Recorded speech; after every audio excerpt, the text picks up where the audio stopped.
Kwabena Owusu had found his purpose in a simple life, waking up before dawn, preparing food with care, and serving people with a warm smile. He wasn't rich, but he was proud of the life he had built. Every morning by 4:30 a.m., he would be in a small kitchen in the back of his compound house, stirring a big pot of wachi, rice and beans cooked together, with dried millet leaves that gave the dish its unique color and flavor. His spices were always fresh. His shito, the black pepper sauce, was hot and full of flavor, made from ground dried fish, onions, and ginger.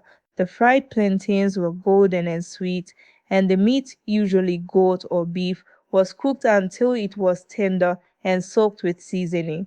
By 6 a.m., he had everything packed and ready to go. With the help of a wheelbarrow cart he had modified into a mobile food stand, he pushed his setup to a busy roadside near a lorry station in Accra. That spot had become his business hub. People called him Kwabena Wachi, and many who passed by on their way to work or school made it a point to stop and buy from him. His regulars included trotro drivers, security guards, office workers, students, and sometimes even the police officers who patrolled the area. Kwabena was not just selling food, he was selling comfort, care, and dignity in a bowl. He greeted every customer like a friend, remembered their favorite orders, and often added a little extra without saying a word. If someone was short on money, he'd still serve them and say, "Don't worry, next time." although he had once dreamed of becoming a teacher, life had led him down another path when his father fell sick and Kwabena had to drop out of training college to support his family. He had no regrets. The food business had taught him resilience, humility, and how to survive. He stood by his stand every morning in a clean apron and a face towel slung over his shoulder. His stand was basic, just a wooden table covered with a cloth, a few pots neatly arranged, and a hand washing bowl on the side. But it was enough. Customers came not just for the food, but because they trusted him. It was a typical Thursday morning. The sun was slowly climbing over the horizon, casting soft gold across the dusty street. Business was good. The line at Kwabna's food stand stretched as usual. Hungry workers, school children, and trotro drivers waiting for their morning wachi. Kwabna moved with practiced ease, scooping food, adding shito, slicing boiled eggs, and wrapping the parcels with care. He greeted each customer by name or nickname, throwing in a joke here and there. But just as he handed a plate to one of the last people in line, something caught his eye. Across the road, seated quietly on a cracked cement block beneath a small neem tree, was a man he hadn't seen before. The man looked worn out, like someone the world had forgotten. His shirt hung loosely over his thin frame, dusty and torn. His hair was uncombed, and his face was tired and hollow. In his hand was a small plastic bowl, the kind often used by street beggars. He wasn't saying anything. He wasn't holding a sign. He just sat there with his head down, looking at the ground. Kwabena paused, his hand still holding a spoonful of Dari. Something about the man stirred a memory, something old but powerful. Could it be? He whispered to himself, wiping his hands on his apron. Kwabena quickly plated some wachi, added meat, and walked across the road. He approached the man slowly. Excuse me, He said gently. are you Kwaku Mensa? The man lifted his head, his eyes, though wary, widened in recognition. Kwabena Owusu? There was a long pause between them, a silence full of disbelief and quiet pain. Yes, it's me. Kwabena nodded. Kwaku slowly shook his head in amazement. After all these years. Kwabena sat beside him on the edge of the broken cement, ignoring the dirt, ignoring the looks from people passing by. All he could see was his old classmate, the boy who used to sit 2 rows ahead in school, the one who always raised his hand first during lessons, who once told the class he would be a great engineer someday. But now that same boy was a man living on the street. Kwaku, what happened to you? Kwabena asked softly, handing him the plate of food. Kwaku hesitated, then accepted it, his hand shaking slightly. It's a long story, Kwabena, but I lost everything. My parents died when I got into university. I couldn't finish. Life got hard. I tried odd jobs, but nothing worked out. Then things just fell apart. I've been out here for years. Kwabena felt a tightness in his chest. The image of the bright, confident student faded into the reality sitting before him. I never thought I'd see someone from my past again. Kwaku said, looking away to hide his shame. Kwabena placed a hand on his shoulder. I don't know what tomorrow holds, but today you eat. Kwaku lowered his eyes and took the first bite, tears silently sliding down his face.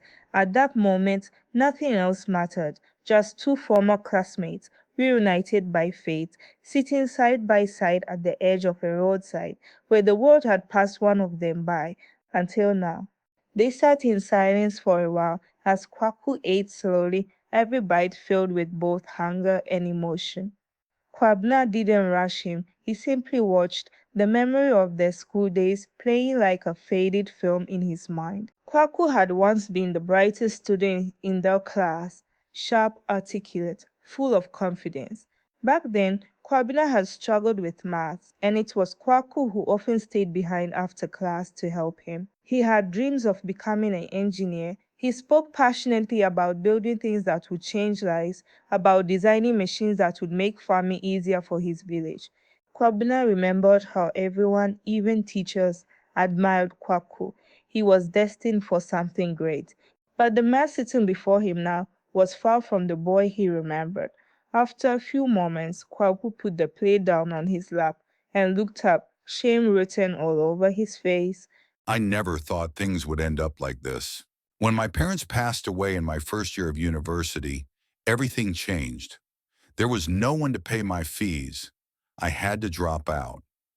I tried to get work, but without a certificate, it was hard. I moved from place to place. Some nights I slept at bus stations, other times I did odd jobs, cleaning, carrying loads at the market, just to survive. But there came a point where even those small jobs stopped coming. I begged, I scavenged. Eventually, people stopped seeing me as a person. I became just another body on the street. Kwabena's eyes filled with quiet sadness. This was more than just bad luck. This was a man who had been swallowed by the cracks in society, forgotten by the very system that once praised his potential. You didn't deserve this. Kwabena said, shaking his head.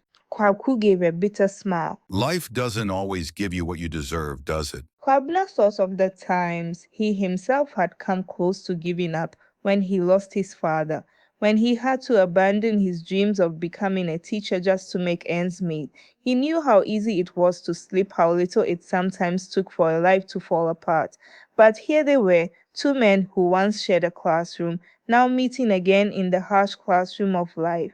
Kwaku looked up at him, his voice soft. I didn't even think you'd remember me. Kwabena smiled gently. You helped me once. How could I forget? That moment of connection, a spark from the past, was enough to light something inside both of them. Though the fall had been hard and long for Kwabku, maybe just maybe this was the beginning of the climb back up, and Kwabna, with nothing but a food stand and a kind heart, was ready to offer him a hand. The morning rush had ended. Most of Kwabna's customers had eaten and gone. The sun was higher now, beating down on the streets of Accra with familiar intensity. Kwabena packed the remaining food into a warm pot and wiped his forehead with his face towel. Kwaku sat nearby, the empty plate on the ground beside him.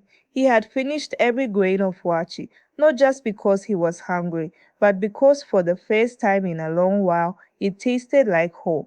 Kwabena looked at him for a moment, then reached into his apron pocket and pulled out a sachet of water. He tossed it to Kwaku. Yeah, cool down a bit. He said with a smile. Kwaku caught it, nodded his thanks, and took a few sips. Listen, Kwaku, I want you to come help me. Right here. At the stand. Kwaku blinked. Help. You? You want me to work here? Kwabena nodded. Yes, I've been managing this alone for a while now. It's getting hard, more customers every day. You could assist me. Wash bowls, serve customers, help with setup. I'll give you a small daily pay, then we'll eat together. Kwaku opened his mouth to speak, but nothing came out. He looked down at his tattered clothes, at his worn out shoes, and then back up at Kwabena. You don't have to do this, Kwabena. I'm not I'm not the same person you knew. Kwabena's tone grew firm. Neither am I. We've both been through things. But I didn't forget what you did for me in school. When I was failing maths, you taught me. You never laughed at me when I got things wrong. You believed in me. Kwaku lowered his eyes, overwhelmed. I can't promise it'll be easy.